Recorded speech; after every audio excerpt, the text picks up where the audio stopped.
Hello and welcome to the Property Lifestyle Mastery podcast. On this show, we are having open conversations about building a property business that creates cash flow and, of course, freedom, and the highs, the lows, and the important lessons in creating the holiday every 6 weeks lifestyle. So we're talking about everything from big picture strategy, maximising your potential, and right down to the nitty-gritty practical solutions. And today is no different. We're talking about maximising your life ROI today, your return on investment that you're getting from your life. And Dave and I are discussing how you transfer the principles about how you maximise return on investment from your property business and apply the same principles to your life. So we're going to be sharing some specific examples of what this means to us, so that you can choose your own version of these to make sure that you can live your best life as quickly as possible. So here's me and Dave. Let's go. Hello. And welcome to the latest episode where we are going to be talking about life ROI. Good intro. Oh, thanks very much, Ollie. Do you want to explain what that is? So here we are in Chiang Mai, sitting in a very nice spa retreat. Spa retreat? Yeah, wellness retreat. Wellness retreat. Chiang Mai's in Thailand, in case you don't know that. And we've just had arrived a few days go into Hong Kong on a nice business class flight. Definitely one of our favourite things to do is fly business class. However, we have never paid full price for a business class flight.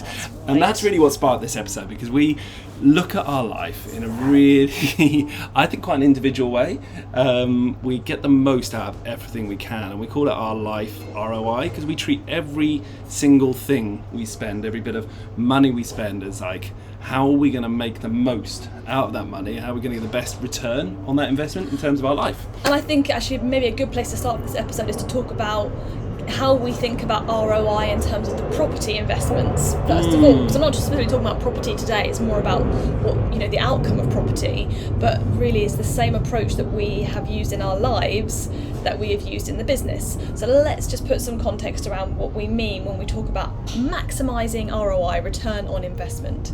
So if we're doing a refurbishment, for example, I think one of the things that I think we've become really good at is, I guess it's like engineering the maximum value out of a refurbishment. So where exactly do you spend the money on a refurb? Because if you just were like, I'm going to do the best refurb ever, you could spend a ton of money on an amazing kitchen, amazing flooring, really wonderful paint, lighting throughout. There's no end of stuff that you could really spend money on, even in a small flat.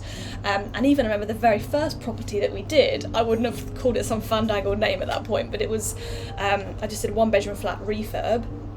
Most of it was really, quite cheaply done in terms of, it was just a basic B&Q kitchen.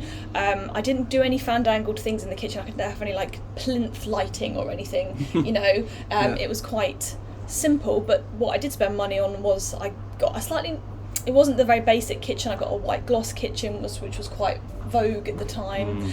I spent quite a bit on the tiles in terms of the splashback, because I felt that gave like a bit of a wow factor to elevate the fact that I hadn't spent money on other elements of the kitchen.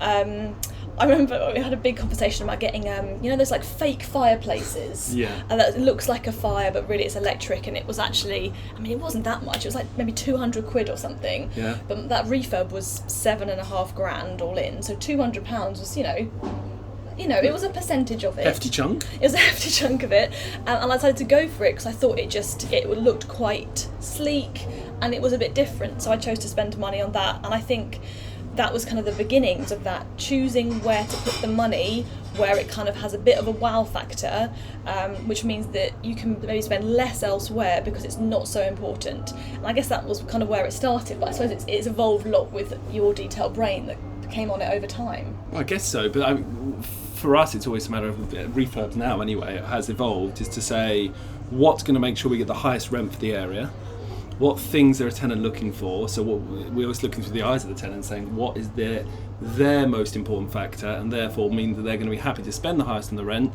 So therefore, where else do we not have to spend? Where do we not have to spend? And because they don't care, right? So for example, carpets, as long as they're fairly new and decent enough quality, it's not going to be the thing that means a tenant spends money or doesn't spend money on your flat. Oh, hang on a second. That's all good. We'll just be out here. Thank you very much. Room service. Hilarious. So carpets. We don't spend much money on carpets, right? We just get a plain grey carpet or whatever's vogue at the time, just to get a flooring that is neutral and doesn't. It's not the thing to spend the money on for us, because that's the tenant does not walk in and go, those carpets, I'm willing to spend loads of money because it's got good carpets. It's the kitchen. Mm-hmm. Tenant wants a good kitchen, so we spend the money on the kitchen or on the tiles in the bathroom. That's where a tenant looks around and goes, whoa, nice bathroom, I want this place. That's it. And I think we generally haven't done like sunken spotlights, because we're just doing refurbs, we're not doing development, so it's not brand new properties, we're basically improving what's already there. And I think lighting does make a difference. I'm a big lighting fan, but to get sunken spotlights into the ceiling is quite a big investment, because really you're going to potentially have a second ceiling that you've got to put up. That's a much more complicated thing than just getting one of those spotlight attachment things that go on the ceiling with 3 different angled lights, which suddenly brings a lot more light to the room than one of those pendant lights. Absolutely. So things like that, it's like, how could we maybe spend 100 quid rather than 500 quid, and on its own you're kind of like, well, you're only saving 400 quid, but if you spend, say, 400 quid over 10 decisions, that's 4 grand. 4 grand over 10 flats is 40 grand, and that might be the difference between a deal actually being a deal and not a deal. Absolutely. So that is the background to how this works in property. It's not about saying, it's in that middle bit of the grey, choosing the things that uplift the value from a rental perspective and from a value perspective, and choosing to not spend on the stuff that doesn't maximise value. Of course, because that's the thing we haven't mentioned yet, right? A valuer walking around that property also doesn't care about the carpets. However, he does care about the kitchens. He does want to see a good quality modern kitchen in there, and it will affect his opinion on the property. And we've even had properties where we've rented them out to social housing, and the guy who we're renting to has said, look, don't worry about the kitchens, these are good enough.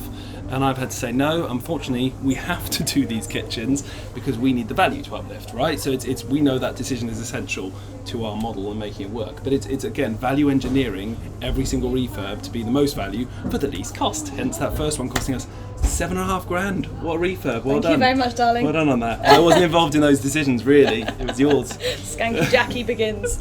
So that's what this means when it comes to the business. But this episode isn't about that. This episode is about how that transfers into the life decisions. Yeah. And so then bring us forward from that first refurb in 2014 to today, and this is recorded in the autumn of 2023, when we have just flown over to Asia on our business class flights, which we did not pay for. Well, we paid the taxes, but we bought those flights on our Avios points, air miles. I know that many people do this, but I think we will just cover how we're doing this, just for those of you that maybe don't know, or maybe some of you have heard it in the past and you haven't got around to actually doing it, because this for us has been one of those great ways of getting maximum value out of life without it costing you a heck of a lot. Happy for me to start here? Yeah, go on then, hit the Avios. So, Avios points. So just to start this on the baseline level, if you, this is with British Airways, although some other carriers do have this as well, but British Airways is who we use, mostly because I saw my dad doing it, and my dad was an absolute master of building up Avios points to be able to redeem them against flights. Now, when you're building up Avios points, you can redeem them against economy or any class of seat. But in terms of how much the individual points are worth, they are worth a lot more when you redeem them against a business class or first class flight rather than an economy flight. Anything you want to add on that? No. Okay, cool. So that's the first thing to say, is that if you use your Avios for economy flights, you're basically selling yourself short, because your points go a lot further when it comes to a business class flight. That's the first thing. The second thing is that there are things called companion vouchers, which you can use in conjunction with your Avios points. And you get these by having an American Express credit card. You need to have the black one. I can't remember what it's called, but it's Premium or the whatever. British Airways Premium American Express card, and once you spend, I think it's like £10,000 a year on that card, you get a companion voucher. And that means that you can use just one person's worth of points and you get the second seat for free. So for us two flying out here to Hong Kong, we have to pay one load of points, and the other person comes for free thanks to that companion voucher. We do have to pay 2 lots of taxes. Yes. So it's 2 flights worth of taxes, but only 1 flight's worth of points. And that means that for this flight out to Hong Kong, we calculated that we spent, £1,600 was the taxes, and then we used our points. But the flight for a business class flight is £9,700 for 2 people return. And we've got it for £1,600. And when we look at it, we're like, it's amazing. We love flying business class. It's such a luxury thing to do. We would never spend £9,700 on it. What a crappy use of our money. Like, we're like, no, that's just no. I'd much rather spend that on 2 weeks. 2 weeks worth of amazing Shangri-La or something like that for one flight. But on Avios, it suddenly becomes viable to have an incredible luxury flight. And that is, like, it's one of the many things we do to kind of live luxury, live the high life, at, as Mark Homer would put it, at a very low cost. I think he was one of the first people to put us onto this, wasn't it? He was. I think my dad has always had this, I've kind of picked up a lot of this stuff from him because he was big on the Avios points. But yes, Mark Homer's book, Low Cost, High Life, kind of outlines a lot of these things. It's probably 7 or 8 years old now, so some of the things might be a bit out of date, but the concept still stands. Yeah. And so for us, really, the game is how many Avios points can you build up, because you have to have enough Avios points to be able to book this. And I was talking to a friend the other day who was like, I never seem to have enough points. And I was like, that's because you need to commit to this more. You need to have more cards earning more points and go all in. So we both have American Express credit cards, because you can only now get 1 companion voucher in every year. So by us both having an American Express card and spending at least £10,000 on it per year, you get 2 companion vouchers so that you can do this twice in a year. And on those Amex cards, you get like 1.5 points accrued per pound, which normally you only get £1. 1 point per pound with us. Some of the other cards, some of them have come out, like Barclay card. I've now got a MasterCard that you can get points on, which I've just got. And Capital on Tap is our business credit card that we use for all of our company expenditure, and they have also recently introduced being able to get reward points as part of it. And if you're doing, like, we're doing a lot of refurb expenditure on the card as well, that is a lot of points. Well, let's just clarify that, because obviously refurb expense, you can't necessarily pay a tradesman with a credit card. That's fine. So that's why we have a deal with our tradesmen where they have a Cap on Tap card, one of our cards, and they buy all of their materials. All of our materials are bought through the Cap on Tap. So every bit of material purchase is done gaining us Avios points, which is amazing. It's just suddenly that's another business class flight right there. So that is, and then the Capital on Tap is also, if you haven't got one of these already for your business, they are actually brilliant. They're really integrated with the tech, so you have your main card, but you can create sub cards for anyone.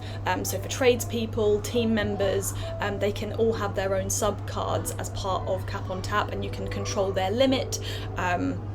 Various other things, and you can also see who is spending what, so it's a really good control mechanism as well. Yeah, you can even get, if you need a quick one, we needed one for someone who's doing some design work for us, you can do just an e-version, just sends to their email address and suddenly they've got an online card to use, nothing else. Card. Yeah, virtual card, and it's all done through the app, and you only needed to give it, it's like a phone number, that's all. They need a UK phone number, and then that's it. They can grab a card, so it's very powerful. You can choose those spend levels so you're protecting yourself. So that this is one of the things that we are choosing to put effort into. It is effort. Like the way that we use Cap on Tap, it does take extra effort internally to do it, but it for us gives us a benefit that for us is worth a lot of value for us. So that kind of sets the scene, I feel. Yeah. So I guess that brings us on to what is the overall concept? Like, we talk about life ROI, and I think the Avios is a fantastic version of that. Like, we put that through our whole life through that lens, right? As far as we're concerned, every pound we spend in life, are we getting the return for this pound? Are we getting what we need out of it? And more importantly, how are we allocating the pounds available to us? How are we allocating those funds in a way that gets us the most out of life, the most that we want out of life, whilst not running out of money, right? Yes. So I think that the concept is, like, you always have to make choices. And I think, we hypothesize this, I'll have to get there and tell you, but even the billionaires have to make choices, the multi-billionaires have to make choices, because you can't have a really, £100 million house in every city or maybe every country in the world. Like, you have to choose which countries you want or which helicopters you want, or like you can't have all the helicopters. Like you still have to choose, right? So I think when you're not a millionaire or a billionaire, you kind of think at some point you'll have enough money to have everything that you want. And I don't think that's true. I think you always have to choose where you put your money, and maybe that you get to some point that it's actually choosing to not put your money into yourself, it's choosing to put it into like charitable things or other things that are important, but it all comes down to choosing what you do and what you don't do. And I think if we don't live our lives by that truth, I feel we just end up on our own version of the rat race, basically. Chasing down more and more stuff, thinking that we can have everything, and yet feeling really overstretched and burnt out and wondering why we never seem to have enough money. And I think, that's what this is really about. It's about saying what's important to me, what do I value, and how am I going to prioritise that over other things. I think it's relevant to absolutely everyone. Like, we're talking from a property perspective, but really, like, everyone in life should be doing this in some form or another. You have to do it to a degree, but I think people's choices become automated by random, hidden, habitual thoughts or cultural things, just like they might be going for a nicer house in a nicer area just because other people around them are doing that. Or you might just be always going for more money and more jobs so that you can get the next toy, the next Ferrari, or whatever it might be. You're just following the route that you've seen other people have done, and it kind of like feels like the route of success. So for me, there's a big element of just breaking out of all of that, just saying, if I start from a fresh, completely blank slate, what do I truly want? And I think we got this. Again, we've had so many little moments in time where I think it gets reinforced, and we take a path more and more towards this. We were lucky in our journey of learning that we went to a business strategist who got us to really dictate our vision down to every single element of it. And this moment where we started to say exactly what we wanted, not just like, I want a holiday. I want lots of holidays. Yeah, we suddenly say, I want a holiday every 6 weeks. But it was also the same for what we wanted, like wine. I wanted to drink lots of nice wine, not just lots of nice wine. What did that actually mean? And when you start to define all the individual things, and I call this like pulling your future forwards. Like, you suddenly see things in your vision, your future vision. You're like, okay, I could have that now. I can have that thing right now, and I don't need to wait any longer. I'll grab that little thing and I have that now. And at first that might just be time-related things. You might find that you could just kind of carve yourself a little piece of time to paint your nails every Friday, which Dave loves to do. But then actually there comes a moment where it's financially, it's like, oh, do you know what? I'm going to carve out enough money to spend this amount on wine every month. That's a big one for me. And just be like, no, I'm going to allocate that money towards wine, and that means by allocating it towards wine, I'm taking it away from somewhere else. So where am I taking it away from? And then you start to look at your life very differently. You say, well, what do I not need? And I think this is a great moment that when we moved to start investing in Thanet from London, we owned our place in London, kind of around Woolwich area, and we moved quickly down to Thanet because we wanted to start investing down there, and we rented out our place instead to rent somewhere down in Margate instead, and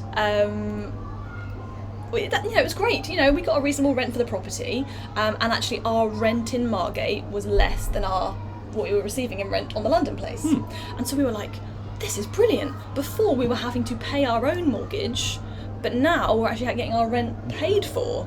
We're like, God, why did we care so much about owning our own home? Like, before we had a liability, and now we kind of actually have an asset, and now we can live for free essentially, like our rent was covered. And that was the first step, and we were like, this is brilliant. And it was, we were living in a really nice place. And then a little bit of time further went along, and you start to get better at analysing all the individual properties and their performance, and then we're looking at that property that we had bought to live in and now was rented out, going, God, the yield is really crap on that. I can't remember what it was, but it was like probably sub 5. Yeah, sub 5% for sure. And we were like, this is stupid. Like, why are we holding on to this? So in the end, we sold that place and banked the money to be able to do other things instead. We didn't reinvest it ourselves in property. It's been an option to be able to mitigate risks elsewhere, essentially. But that's an episode for another day. But it basically said, this is how are we using our money that's helping us to get the most return on life, the best life ROI. And I think that was a real accident moment. Again, you have this moment of time where something happens by accident, but if you really interrogate it, you see the learnings in it. The learnings of this one were really obvious at the time. We suddenly realised where we had owned our property before, we actually had the same or worse property for more. It was costing us more to own that property. So to get all that money invested into something else, it would return much higher than the new place we were living was making for us. So then we looked at that in even more detail and said, okay, so in theory, the nicer the place I want to live in,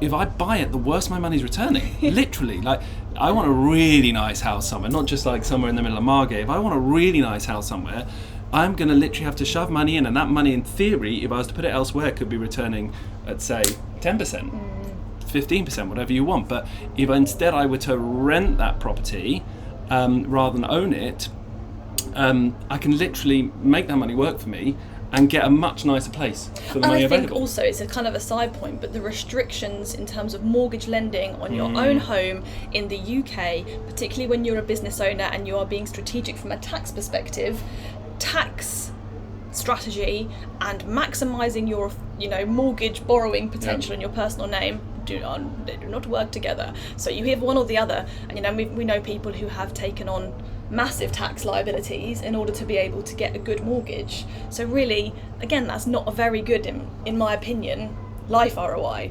Like, it's better to go, if I want to rent a property over a certain value, probably over it's not even much really. No. I think you want to own own like 200 grand or something. 200 to 300,000 pounds. If you want to live in something of that value, it is cheaper to rent it than it is to buy it. Because the yields go down, and we all know that, right? And I think we've got this cultural issue in the UK that you are indoctrinated that you should own your own home, that you've got to get your foot on the property ladder, that's going to be your big pension plan. And luckily for all of us who are in property, once we're buying some other properties, you've got that covered. It's moot point. We can just break that one and just say no, that doesn't apply to us. We've got lots of property. We are on the property ladder, so let's make our money work harder.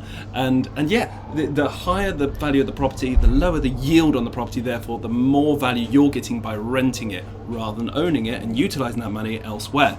And it gets even worse if you can't leverage properly, because obviously go and buy something really nice with a buy-to-let mortgage, and as long as it rents well enough, you can 75%. leverage 75%, maybe.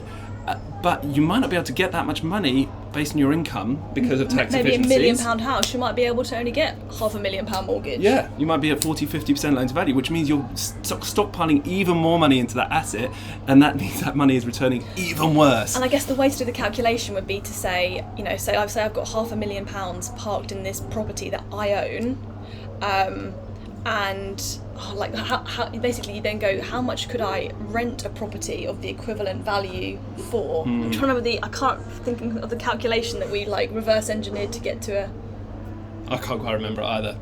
If we remember it, maybe we'll write it in the show notes. Yeah. But basically we did a kind of a calculation to go, there's actually you realise how poorly your money's returning when you start to juxtapose it with how much it would cost you to rent something instead. Now look, we're not saying don't own your own home. There are other reasons to own your own home. Like if you want to own, there's a very specific property you want in your own specific design choices. Of course there are downsides to renting, but this comes back to this whole choice thing that we keep talking about. If that's that's the most important thing to you, choose it, but know that you're choosing probably not to have other things because of that. And so for us, owning our own home is not the most important thing. More freedom, nice wines, nice meals out, travel, those things are more important to us than owning our own home. Yeah. Done. End point. So, and I think that this then cascades into other choices, and we were brainstorming before this, other examples of this. So should we talk about your fine wine habit, Dave, in some more detail? Well, no, it doesn't have to be that much detail, but basically I really like nice wines, and so that's one of the things that we've prioritised. And when I kind of interrogate that in more detail, we make an effort to drink really nice wines that most people would say is ridiculous. Ridiculous. Way too much money on wine. But right? actually, look, I was a massive skeptic at first about this until I can't remember how many years ago. This would have been 2017 maybe. Dave's essentially stepdad, Yep. has got a friend who gives him very, very nice wines, and we got to try a wine which was a Petrus from 1978 78 or something? something like that, and this is like a £2,000 bottle of wine. And I was like, this is ridiculous. Like, at that point I was like, gosh, I mean, this would be great to try, but I could not see myself spending this amount of money on wine. I'm not saying we spend £2,000 on wine yet, we're not at that level. And we just had a sip of this wine, and it just like blew wine out the water for me. Like, before I was the like no more than £10 on a bottle of wine kind of girl, and then I was like, oh, wow, just the depth of flavour and how long it lasts in your mouth, and it was just like, I made a passion for you, didn't I? you did. That's it, look And at her then go, that's before brilliant. I used to be like, I like Spanish wine, and now I'm like, oh, French Bordeaux wine is basically all I now want to drink, and I'm looking for that deep, that cassis, the black fruits that lingers in the mouth, the right amount of oak, you know. I'm into a wine snob, and I'm the girl who was very happy with £10 wine before this point. So like, that was like a real, it's game changer for Game you, wasn't changer. it? You were willing, basically what you're saying is you were suddenly willing to spend the money as well? Yes. You were willing to... I wasn't willing to spend £2,000 on a bottle of wine, but I was suddenly going, okay, maybe I will be happy to spend like £50-60 on a bottle of wine to access more of that flavour profile, which is now the pinnacle of all wines that I hold up to. They always... They all come short. One day let's you'll be try it honest. again and you'll be like, this wasn't that great good. at all. But no, I think from my perspective, that's where we've made a choice and we've said, we want to spend money on wine. We both decide we like it. But there are so many different levels, so many different, and we, even within that area, you know, we have a budget for wine, we have an amount we'll spend, we make sure that we're trying to get the best bang for your buck with every wine. I love visiting wine regions, not just to go and see them and try the wines, but also because often that's where you get the cheapest wine for the value. You know, you can go to little vineyards who are creating much better quality for the price. And so I'm feeling like, wow, I'm getting a fantastic deal here. I can get better quality wines. And then we have a kind of budget we generally stick to. So we say at this stage in our life, most of our wines sit between £20 and £50. And then we have the occasional one that's, you know, maybe £100 to £500, depending on the occasion. And the thing about that is that even within that region, I would never, for example, go into a restaurant and splash out for the same top level wine that I'd have at home, because I know I'm not getting a good deal, because the restaurants are marking it up by 2 or 3 times. So if I want a really nice wine, I am not drinking that in a restaurant, because that's a waste of money. I'm literally throwing away £500 to £1,000 if I want a top wine in a restaurant. I might as well buy it in the shop and drink it at home, and that's when I can get it. And you drink it at home, and we bought a device which is called a Coravin, Coravin, which not many people have heard of these unless you're a complete wine snob, as we are becoming. It's basically a device that you put on top of a bottle of wine, and it sucks out wine without opening the cork. So it sucks out the wine and it replaces it with an inert gas, which means you can have a glass of wine from a bottle without actually opening the whole bottle. Now, the reasons for this are twofold. One, you can have a very expensive bottle of wine that you could actually make last an extended period of time. Years even. We had one that lasted for years. We just took every occasion we wanted, we'd have a small amount, and like 2-3 years later we were still drinking it. It was amazing. Still good. Yeah, it was still good. And the second reason is it means that you can drink less wine, because obviously from a health perspective you don't want to drink that much wine. We've been there in the past, it was not great for like overall health, well-being. So this means that you can drink a great quality glass of wine, which is much less in sort of price than a whole bottle of wine, but from a value perspective, you get the taste with a great meal for less value and less headache. Great, selling the Coravin as well. Love it. Maybe we'll put a link to that. Coravin, if you'd like to promote this show, we're ready. So, and then I guess the other side that links obviously to wine is food, eating out. Like we love eating out, but actually we don't do it that much. We also love cooking at home, and I think for us it's, again, that's like, where's the best return on investment for our money? For us, going to like a top quality restaurant and having a tasting menu, that for me is something I cannot make for myself at home. No. I cannot make a foam, do you know what I mean? But needs work on your cooking skills. That's what needs to happen here. I'm doing too much cooking in a motorhome. So that's a great experience, and I'd rather eat out less and go for higher quality meals. Like, that for me is the trade-off. It's not like I won't only eat those levels of meals, but that is generally where I would weight my choices towards, because that to me gives the best overall return. Now, all of these things, right? We're not saying we're trying to convince you on fine wine or going out for expensive meals or avios. Like, really, the point here is, what is important to you? Are you really clear what that is, and making sure that you prioritise it, and therefore deprioritise other stuff? Well, let's talk a little bit about what we deprioritise to make that life a reality, right? Like, I've said we wouldn't buy a business class flight. That's a definite no, but we would do it on Avios. But like, for example, neither of us cares about clothes that much, you know? So clothes are not spending money for us. But we want to have some nice clothes. So we're very, specific about how and when we buy clothes, right? Yes, I think like we don't generally buy designer clothes. No. I would say maybe the odd dresses. Like there's a few like key wardrobe pieces that we would spend out on. Ones where they last a long time, and I think you've probably heard this before. It's like it's not about how much the item of clothes cost as one item. It's the how many times you're going to wear it, and so therefore what's the price per wear. And so I've got a few Ted Baker dresses, which I think were about £100, which is a lot for me to spend on a dress. But I've literally had these dresses for like 8, 10. Maybe more years. And they actually look good as new. It's they amazing. Do, they Every time really you break good. them out, it's like, wow, what a dress. You might as well have bought that yesterday. It's great. And that, I'm like, every time I'm like, what a great use of money. Like, it's fantastic. Because they still look great. And they still look great on you. And you don't need another dress unless you want one. I don't care about going to a wedding and wearing the same dress. I don't have that many different nice dresses that I will rotate through. They look very nice, but if you really interrogated my photos in detail, you would say that girl does not own much clothing. Which we can't own much clothing right now because we're in a motorhome. So Yeah, to be true. fair, that's worked well for It's this worked lifestyle. very well. Right, similar, I think when I first got into property, I went out and bought a really nice coat, a really nice one. It was 450 quid or something. I was like, I was flabbergasted. I know, at the time. she couldn't believe it. But I went out and I just made sure I bought a super quality coat that, again, 10 years later, looks as if I bought it yesterday. It literally hasn't changed. I've worn it a lot, but it's fantastic. So if I ever want to wear a smart coat, I've got that coat. I'm very happy with him. But one-off purchase has lasted me 10 years so far, and I can see it lasting another 10. Yeah. I think for me, an area that I get a lot of joy out of a nice pair of sunglasses, and so but I don't have many of them. I actually had 2 very nice pairs of sunglasses. One was a Tiffany pair that I lost.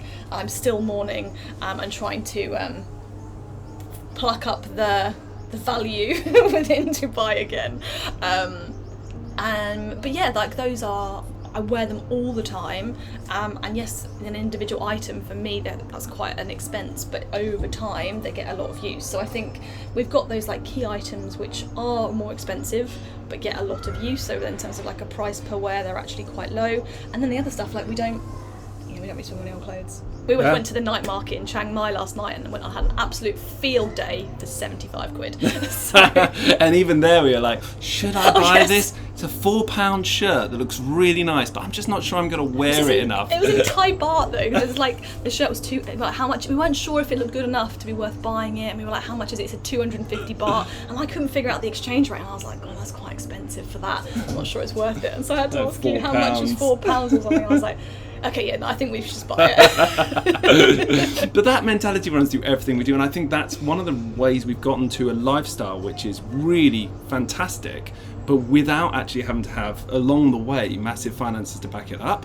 And it's that attitude of always looking at something, saying, not saying how much can I spend, because I think that's one of the biggest mistakes people make, is saying, how much money have I got available to spend on this thing? And therefore you end up always living to your means, which is it's just the way to constantly feel never poor. feel abundant. You always feel poor. So instead we're always like, well, what's the best value for my money? Like, what can I get is the best value that I'm going to get, something I'm really happy with, but it is a great deal. So what is going to be a really great use of this money to get what I want in life? And then being clever about what you don't buy as well. I think, and what you've picked up on there is like just being really careful with the language, because this, we haven't spoken much about the mindset of all of this, but like the stories that we tell ourselves about what we can and can't do with money have a huge impact about what we do. And I think we never say, I can't afford it. Never. Because actually it's not about I can't afford it. It's like, actually, do I see the value in doing that? Do I find that a good deal? It's all about a good deal with us, whether it's business or with life. Is that is that a good deal? And if I think it's a good deal and I think there's something really valuable in my life, then I will find a way to afford it. Except for the super yacht, I haven't yet found a way to afford that. Yeah, but then I look at that and I'm like, I don't want that now. Like, I don't really care enough. Like, not I think good enough use of money. It's not a good enough use of money. Like, at some point, I think maybe, but that's not the value. I guess the value isn't there for me. And that actually brings me on to, because we've often talked about the super yacht. You know, you got to dream big, guys. Dream big. Think about that big yacht in your future, because you will have the money to potentially afford it at some point. But let's go a bit smaller. Like, when we talk about the yacht, we say, okay, well, it'd be awesome to have a yacht. But actually, when you look at the price of owning a yacht, how often you're really going to use it versus just hiring a yacht, you suddenly go, oh my God, why the fuck would I spend all that money buying a yacht when I could just hire one whenever I want it, and it would cost me a ridiculously smaller amount? Because I'm just not going to use. I'm not going to be living on that yacht 24/7, 365. Maybe if I was, that'd be different. Exactly. So that brings me to one of our early decisions in that way, was the car. And I think this was going back to that earlier inspiration of Mark Homer's Low Cost High Life. One of his early pieces of advice was to lease a car rather than own a car if you want something nice and new and modern. And we obviously just took that on board and went for it because we wanted a nice car, and it's a fantastic move. So if you really want good value. A nice car, we were paying, I think we got ourselves a nice Audi A6, we were paying 280 I think 280 quid a month, and we had a brand new car, and that 280 was so affordable, but we would have spent, if we'd had to own it, 35,000, 40,000 pounds. Totally unaffordable, and also a very big tie-up of money. Even if we'd got a crappier car, like when you figure out the amount of depreciation and cost to actually maintain it, it really wasn't costing us that much more to do it. To have a really nice car. And that concept of saying, well, that way we're able to get a bit of luxury, get something that's really nice to drive around, and no one in my immediate family or friends had this nicer car, and yet it was glorious. It's a really enjoyable piece of luxury for a very affordable amount of use of our funds, but we didn't go to the level of saying, okay, well, we could get an Audi, or why don't we get a Porsche or an Aston Martin? Well, we didn't do that because actually, again, value for money wise, if you go up to the Porsche or the Aston, you're paying, either 2, 3, 4, 5 times as much money. We'd be at a much higher hit on our monthly finances, but you don't get enough of a It wasn't, maybe benefit. It would have been, 6 times as much, maybe? For an Aston, if you go to like the Porsches, maybe 2, 3 times as much. It was more than that. Anyway, whatever. It didn't give give us that that. It wasn't 2, 3, 4 times the value of what you get out of it. Yes. So it was an absolute obvious no. It's like, oh no, there's no point doing that. Let's just go for the one that gives us what we're working for, which is nice luxury, comfort, a nice car, good quality, for a price that works. But then we still went camping in it. We still had a tent, and we went camping in France and Spain for 3 weeks or something in it. For me, I think that juxtaposition of really nice things alongside really cheap things, if you don't really care what people think, that's just this is what I care about. Yes, we're in a campsite in a motorhome drinking a £300 bottle of wine. Those things don't make sense together, except they do if you're well, I care about wine, I care about travel, but I don't mind if I'm in a luxury hotel. That's not I think that brings us on to one of the other things that I think has made a massive difference for us for this luxury style life on not too much money. It's required quite a bit of travel, and that freedom to be able to travel, I think, is one of the things that really pushed us or helped us to have motivation to break all the chains, break all the bonds in terms of location. Because as soon as you break the location bonds, you're able to access other countries where the pound goes a lot further. And we saw this again. I think you were inspired by your dad on this. Yes, because he's lived in South Africa. He got sent by Barclays Bank out to South Africa, and he spent the best part of a decade there in the end, I think. And it was just seeing how his quality of life went from being paid the same salary, ostensibly, in the UK to going out to South Africa. He was in a whole different league. It was as if he had 3 times as much income on the same money. And you suddenly see, right, so your pound goes a lot further, which means go to the right country, you can live like a king on the same income from the UK, which is a really powerful thing we can use. We're so lucky to be in the UK. And anyone who's listening to this from abroad, hopefully you're in a country as well that you're lucky to be in. But generally, it's a power it's a superpower, right? So if you can break the bonds and create that location freedom, you can access a whole new level of experience in life for the same price you've got right now, which is, so for us, it's like being able to go to South Africa. We've got ourselves working, getting ourselves a long-term residency there, so that we have the possibility to go there, live there however long we want, and live where our money goes 3-4 times as far, and you can just make much more happen in your life that way. And similarly, we're in the location freedom of the motorhome. Our big driver for us, one of our biggest vision drivers, has been travel and seeing lots of places and feeling free. And like, if you try and do that in low hotels, it's so expensive. And a bit ropey. Or could be a bit ropey, yeah. If you want to do the top level, the really quality level, it's very expensive or a bit ropey.